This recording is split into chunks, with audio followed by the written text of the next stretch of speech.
Oh man, breaking news, breaking news. This is Nick Johnson, your favorite sports YouTube journalist, right here with another video update. And I got some breaking news that former Los Angeles Clippers head coach Doc Rivers is no longer on the market, as he has just been hired to become the new head coach for the Philadelphia 76ers.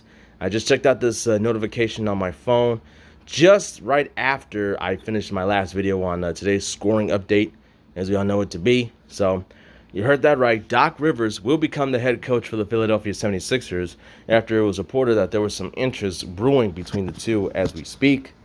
And my take on this is that probably I'm not surprised by it. Let me close this door.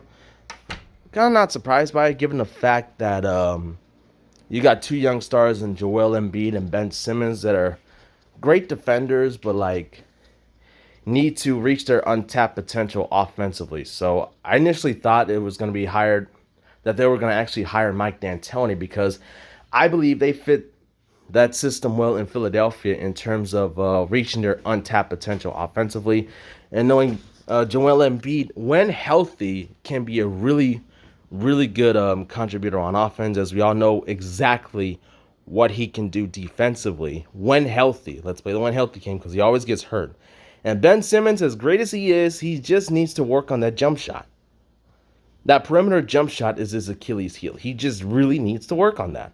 And I thought with an offensive genius like Mike D'Antoni, who knows how to tap young superstars' untapped potential, they'll be able to help him exploit that. But that's not the case here, as Doc Rivers, known for being a defensive wizard, who just came off of blowing another 3-1 series lead as the head coach of the Clippers against the Denver Nuggets a couple weeks ago in the second round, is now going to be the head coach in Philly. So it'll be interesting to see how that was. And Philadelphia needs a more experienced, more vocal leadership head coach, and I think Doc Rivers fits the bill.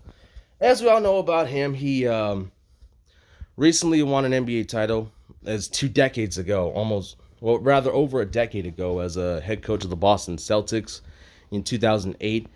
Took him there again 2 years later, where they lost to the Lakers in 7 games. I mean, I think it's a really good update over Brett Brown, who got fired over a month ago after not being like the exact leader that the Sixers were hoping him out to be and whatnot, and has been the wizard, the X's and O's, and how to make adjustments and whatnot. I just don't think Brett Brown was the right fit anyway. So it was good to see that they got rid of him, and to get to see a higher up coach who was a higher upgrade over Brett Brown. So that's right. Doc Rivers is now the head coach of the Philadelphia 76ers. I'm looking to see where this one goes.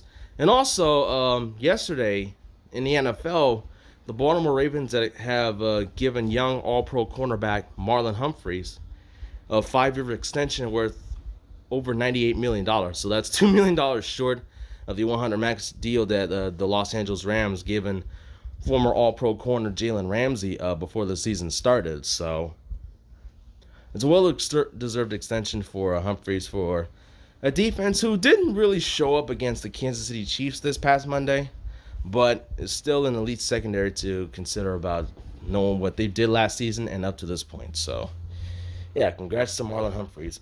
And in the NHL, I got word that Arizona Coyotes all-star defenseman Oliver Ekman-Larsson, that if the Coyotes were planning to trade him, he would rather be traded to the Vancouver Canucks or the Boston Bruins. So for me, the likely scenario where he would get dealt to or probably Vancouver, because they have a couple young pieces that they can use to upgrade their defensive shore. They already have Chris Tanev and a couple other young studs on defense. Maybe that'd be a huge upgrade from there. Plus, Vancouver's a really young, hot team, and they made it to the second round of the playoffs this past NHL season that just concluded with the Tampa Bay Lightning winning the Stanley Cup, yada, yada, yada. So that'd be great. That'd be a great logical fit in Vancouver for Oliver Ekman-Larsson. But the Boston Bruins are known to making big-time gamble moves where they see fit. So if the Bruins do make this deal for Oliver Ekman-Larsson, then they would really bolster up their defensive core intact and hopefully make another deep run to the Stanley Cup Finals after just falling short in the second round this past year at the hands of the Lightning. So, yeah, so for the Bruins to make it back to the Big Dance and win their first cup in like a decade, I would go off and make this move if you're the Bruins. So, yeah, anyways, that's the latest update I have for y'all. Like I said, Doc Rivers to the 76ers is a big surprise, big move, and we'll see where that goes from there. Hopefully he'll find his footing there than he did in Los Angeles, where it was just 7 underwhelming seasons at the helm for them, and arguably what we could say is the most cursed franchise in the league for the last 50 years of their existence. So, yeah, anyways, that's the news update I have for y'all. Breaking news, Rivers to Philadelphia. And that's about it. Make sure you hit the like and subscribe button. Hit that bell com button where you can get my daily notification updates and my videos in the upcoming future. And of course, let me know what you think in the comment section about this hiring. Do you think it's a good hiring, a bad hiring? Let me know what you guys think. I'm Nick Johnson. I'm signing off. Peace.